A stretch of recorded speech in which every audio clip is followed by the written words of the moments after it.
Welcome to the Salmon Runs YouTube. Enjoy the video.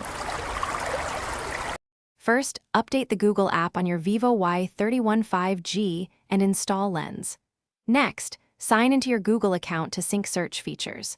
Then grant camera, microphone, and storage permissions to Google and Lens. Also enable Google Assistant in settings so the search gestures work across apps. Check for system updates and restart the phone if prompted. Finally, confirm at least 20% battery. Before long sessions, open the Google app and tap the Lens icon at the top of the screen. Point the camera at your subject or open a screenshot you want to search. Use your finger to draw a circle directly on the live view or image to isolate the object.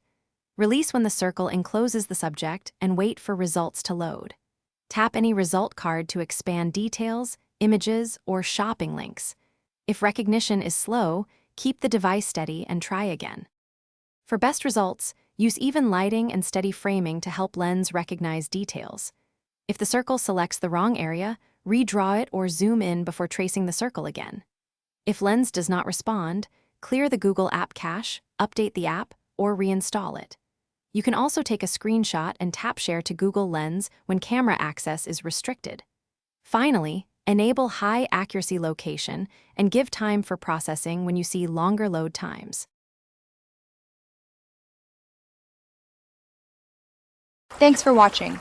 Consider subscribing if we helped you.